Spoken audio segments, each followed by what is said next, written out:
tufaamuna gabaabsitee waan natti himtu qabda. Ini obbo Tufaamuna jiloo giddaa sawaa kuraa maaru guutoo wasarbiin warra gimbichu warra hangafaati. Ilmaan torban obbo hangafti gimbichuu quxusuun gullallee sadaffaan oborii afraffaan yaayyaa shanaffaan eekkaa torbaffaan gaamoo jaaffaan gaamoo torbaffaan digaluudha. Torban obbo jedhaman. Ilmaan torban obbo obbo Tufaamuna karra qirxii duubatti malkaa wasarbii cinaa manni isaaniillee waggaa 200 guute jira.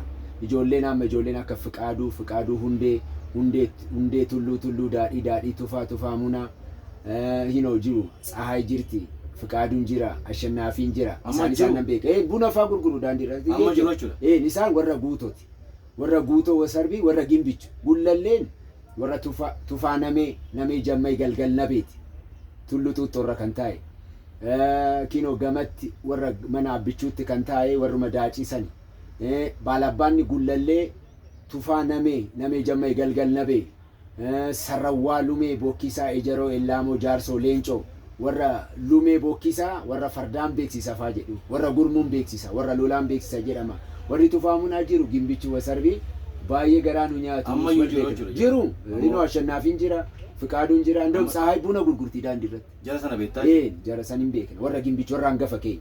Ammoo gullallee isaan gullalleen kan tufaa kan jedhani warri weellistootatu gullalleen kan tufaa akka ta'e ilaala malee biitti dhakaan araaraa nuura irra kan taa'e warra tufaanameetii fi warra lumee bokkisaa isaan lama warra abbaan gurmuunis gama jiru warra joorroo waaqeen immoo karra gafarsa kana jiru.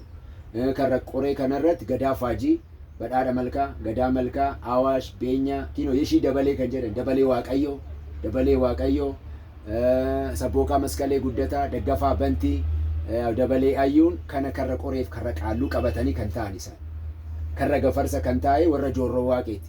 Warra intala goobana daacii kan fuudhanii Phaawulos hospitaala amma manni isaaniis. Achuma jiraatu jechuudha jarri. Nama warra joorroo waaqee gara gindabaratiif warra gara jalduutti deemanii jedhan abbaan joorroo fitaawuraadii joorroo waaqee Adwaa irratti isaan marab ce'uudhaaf deemanii achitti wareegamanii haadha manaa isaanii wajjin jedhu duri waraana 6,000 kan qabanii haadha manaa isaanii adde alkoo goobanaa daacii jedhaman. Isaan fuudhanii joorroo waaqee intala goobanaan gafa fuudhanii isaantu baalabbaata gullalleedhaaf fuudhanii alkoo fuudhanii askuu immoo baalabbaata warra yaayyaa obbo warra Aragaay Bachareenii fi warra Tufaamunaa wal dhufu. Walitti dhufu. Tufaamunaani kan Simbooti. Aragaayinii fi immoo Araddooni kan Guuyyeeti. Warra Guuyyee tufaa qe'ee warra Simboo kan jedhamu tulluu xuuxxoo duuba jiran. Onni isaaniitillee. Innaa yeroo tokko nama keenyatu akkana jedhanii ta'asaa malee goosni isaanii jira. Deemanii amma gullalleenis nama. Amma gullallee amma yeroo baay'ee gullalleen naannoodha moo gullalleen maqaa namaati kan jedhamu kan namoonni gaa yeroo baay'ee kan kasan namaa natti mataan kan googanii kanan ittiin hubadhu. Gullallee naannootti han beekan. Nama. Gullallee mana lama qaba. Ilma obooti. Oboonuu nama be. Daaciinis nama. Tuulamnuu nama. Boorannis nama. Oromoonis nama be. Oromoon santu walaabuutu uumama. Walaabuun uumama malee innis nama taa'ee akka kan uume walaabuudha jedhu. Walaabuun Oromoo Booranaaf bareentuun gara haadha tokkeetti tulluu tokkee kan jedhani jirti kinoo gara macha. Maqaadha jechuudha. Maqaadha nama gullalleen ijoollee 10 qaba. Mana 2 qaba. Mana beerroo kan jedhamu 6 kiiloo caffee araaraa irratti.